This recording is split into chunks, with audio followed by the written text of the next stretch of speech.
Hi friends, అందరికీ welcome to my channel. అందరూ ఎలా ఉన్నారు? బాగున్నారా? నేనైతే చాలా బాగున్నాను. మీరందరూ కూడా బాగుండాలని మనస్ఫూర్తిగా కోరుకుంటున్నాను. ఈరోజు ఈ వీడియో వచ్చేసి ఇంట్లో దోసపిండి లేనప్పుడు, దోశలు తినాలనిపించినప్పుడు అప్పటికప్పుడు గోధుమ పిండితో ఇలా సింపుల్గా దోశలు చేసుకోండి. టేస్ట్ చాలా బాగుంటాయి అండ్ సింపుల్గా కూడా చేసుకోవచ్చు. ఈ గోధుమ పిండి దోశలు తయారు చేసుకోవడానికి ఒక కప్పు గోధుమ పిండి, ఒక స్పూన్ జీలకర్ర, కొద్దిగా అల్లం వెల్లుల్లి పేస్ట్, ఒక స్పూన్ కారము, రుచికి సరిపడా ఉప్పు వేసి మొత్తం కలిసేలాగా కలుపుకోవాలి. ఇప్పుడు కొద్దిగా వాటర్ వేసుకుంటూ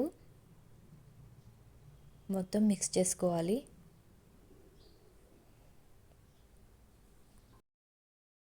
చూడండి, ఇట్లా వీడియోలో చూపిస్తున్నట్టుగా ఉండలు లేకుండా మొత్తం కలిసేలాగా ఈ కన్సిస్టెన్సీ వచ్చే వరకు వాటర్ పోసుకుంటూ కలుపుకోవాలి.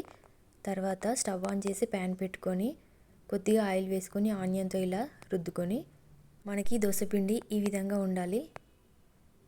ఇప్పుడు ఒక గ్లాస్తో ఇట్లా దోశలాగా వేసుకోవాలి. మంటని హై ఫ్లేమ్లోనే ఉంచాలండి. ఇప్పుడు దోశ మొత్తం ఇట్లా వేసుకున్న తర్వాత పైన నుంచి ఒక టీ స్పూన్తో కొద్దిగా ఆయిల్ వేసుకోవాలి. అంచుల వెంబడి ఇట్లా ఒకవైపు మంచి కాలిన తర్వాత ఇంకోవైపు టర్న్ చేసుకొని దోశను పక్కకు తీసేసుకోవాలి. అంతే అండి, ఎంతో టేస్టీ సింపుల్ బ్రేక్ఫాస్ట్ గోధుమ పిండితో దోశలు అయితే రెడీ అయిపోయినాయి. ఇవి చాలా తక్కువ టైంలో చేసుకోవచ్చు. ఈ గోధుమ పిండి దోశలకు చట్నీ కూడా ఏం అవసరం లేదండి. దీంట్లో కారం, అల్లం వెల్లుల్లి పేస్ట్, జీలకర్ర అవన్నీ వేసాం కదా, అవన్నీ వేయడం వల్ల టేస్ట్ చాలా బాగుంటుంది. అలాగే తినేయచ్చు వీటిని.